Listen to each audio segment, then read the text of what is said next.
നമ്മൾ Malaysia to കോലിപ്പേ ട്രിപ്പിൻ്റെ videos എല്ലാം ഒരു മിനി വ്ളോഗ് സീരീസ് ആയിട്ട് അപ്ലോഡ് ചെയ്യാമെന്ന് ഞാൻ വിചാരിച്ചു. അപ്പോൾ അതിൽ ഫസ്റ്റ് വീഡിയോ ആണിത്. നമ്മൾ മെയിലാണ് കേട്ടോ പോയത്. അപ്പം നമ്മൾ കോലാലംപൂർ ആണ്, ബെൽഫാസ്റ്റിൽ നിന്ന് കോലാലംപൂർ ആണ് ഫസ്റ്റ് പോയത്. നമ്മൾ booking.com വഴി ഒരു കോലാലംപൂരിൽ ഒരു ഹോട്ടൽ നമ്മൾ ബുക്ക് ചെയ്തായിരുന്നു. പിന്നെ നമ്മൾ കോലാലംപൂരിൽ ആകെ നമ്മൾ കാണാൻ പോയൊരു ഡെസ്റ്റിനേഷൻ എന്ന് പറഞ്ഞാൽ ബാട്ടു കേവ്സ് ആണ്. ഒബ്വിയസ്ലി ബാട്ടു കേവ്സ് നല്ല പോപ്പുലർ ആയതുകൊണ്ട് അവിടെ മാത്രം പോകാനേ ഞങ്ങൾക്ക് സമയം കിട്ടുള്ളൂ. ബിക്കോസ് നമ്മളവിടെ 2 days മാത്രമേ കോലാലംപൂരിൽ സ്റ്റേ ചെയ്തുള്ളൂ. അപ്പോൾ ഞങ്ങൾ ചെന്ന ദിവസം ആകെ ടയർഡായതുകൊണ്ട് എവിടെയും പോയില്ല. ഓൾമോസ്റ്റ് ഈവനിങ് ആയപ്പോഴത്തേക്കാണ് നമ്മളൊന്ന് സെറ്റിലായത്. നെക്സ്റ്റ് ഡേ ആണ് നമ്മൾ ബാട്ടു കേവ്സിൽ പോയത്.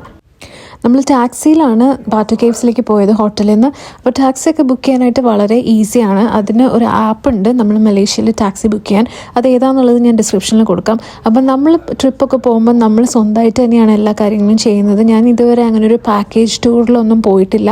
അത്യാവശ്യം ഗൂഗിൾ ചെയ്ത് കാര്യങ്ങളൊക്കെ മനസ്സിലാക്കിയിട്ടും പിന്നെ യൂട്യൂബിൽ വീഡിയോസൊക്കെ കണ്ടിട്ടൊക്കെയാണ് നമ്മൾ ട്രിപ്പ് ഓർഗനൈസ് ചെയ്യുന്നത്. അപ്പോൾ ബാട്ടു കേവ്സിൻ്റെ ആ ടെമ്പിളിൻ്റെ മുകളിലേക്ക് കയറുന്നതിന് മുമ്പായിട്ട് നമുക്ക് ഈ ഒരു ആ പീക്കോക്കിനെയും അതുപോലെ കുരങ്ങന്മാരെയൊക്കെ കണ്ട സ്ഥലത്ത് അവിടെ ജസ്റ്റ് ഒരു ചെറിയൊരു എൻട്രി ഫീസ് ഉണ്ട്. അവിടെ ആ ഒരു ചെറിയ ഫീസ് കൊടുത്തിട്ട് നമുക്ക് കയറി കഴിഞ്ഞാൽ അവരെയൊക്കെ കാണാൻ പറ്റും. പിന്നെ അതിൻ്റെ എൻട്രൻസിൽ തന്നെയായിട്ട് അവർക്ക് ഫീഡ് ചെയ്യാൻ വേണ്ടിയിട്ടുള്ള ഫുഡ് അവിടെ നമുക്ക് വാങ്ങിക്കാൻ കിട്ടും. അതിനും എന്തൊക്കെയോ പൈസയുള്ളൂ. അപ്പോൾ അത് വാങ്ങിച്ചിട്ട് നമുക്ക് അവർക്ക് ഫീഡ് ചെയ്യാൻ പറ്റും. അപ്പം ഒരുപാട് കുരങ്ങന്മാർ നമ്മളിങ്ങനെ ചുറ്റും വന്നായിരുന്നു. എനിക്ക് ചെറിയ പേടിയൊക്കെ ഉണ്ടായിരുന്നു, പക്ഷേ അവർ ഭയങ്കര പ്ലേഫുൾ ആയിരുന്നു. പിന്നെ ഈ കാണുന്ന പോലെ തന്നെ അത്യാവശ്യം നല്ല തിരക്കുണ്ടായിരുന്നു കേട്ടോ, നല്ല ക്രൗഡ് ഉണ്ടായിരുന്നു. പിന്നെ നമ്മുടെ മുരുകൻ്റെ ആ ഒരു ബ്യൂട്ടിഫുൾ സ്റ്റാച്ചു, അത് നമ്മൾ വീഡിയോസിലൊക്കെ കാണുന്ന പോലെ തന്നെ വളരെ ഭംഗിയാണ് നേരിട്ട് കാണാൻ വേണ്ടിയിട്ട്. ഭയങ്കര ഒരു ഡിവൈൻ ഫീലിംഗ് ആണ് കേട്ടോ ഇവിടെ വരുമ്പോഴത്തേക്കും. ഈ ബാട്ടു കേവ്സിൽ കയറാനായിട്ട് നമുക്ക് ഒരുപാട് സ്റ്റെയർസ് ഉണ്ട്, കളേർഡ് ആയിട്ടുള്ള. നമ്മൾ ആ ഫോട്ടോസിലൊക്കെ കാണുമ്പോഴുള്ള ആ കളേർഡ് ആയിട്ടുള്ള കുറേ സ്റ്റെയർസ് കയറിയിട്ട് വേണം നമ്മൾ ആ ടെമ്പിളിൻ്റെ ടോപ്പിലെത്താൻ. അപ്പോൾ ഭയങ്കരമായിട്ട് നമ്മൾ ടയേർഡാവും മുകളിലെത്തി കഴിയുമ്പോഴത്തേക്കും. പിന്നെ ഹാൻഡ് റെയിൽസും ഒക്കെ ഉണ്ട്, ചെറിയ ചെറിയ സ്റ്റെപ്സ് ആണ്. അപ്പോൾ നമ്മൾ സൂക്ഷിച്ച് വേണം കയറാൻ.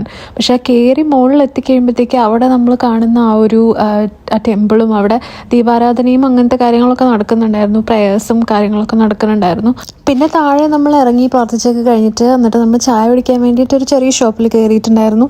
അത് തമിഴ് പീപ്പിൾ നടത്തുന്ന ഒരു ഷോപ്പായിരുന്നു. അവിടുത്തെ നമുക്ക് സെർവ് ചെയ്ത ചേട്ടൻ്റെ പേരും മുരുകൻ തന്നെയായിരുന്നു. ആ ചേട്ടനോട് കുറേ വിശേഷങ്ങളൊക്കെ നമ്മൾ സംസാരിച്ചു. അപ്പോൾ ഇനി നെക്സ്റ്റ് വീഡിയോയിൽ ബാക്കി കാണാം.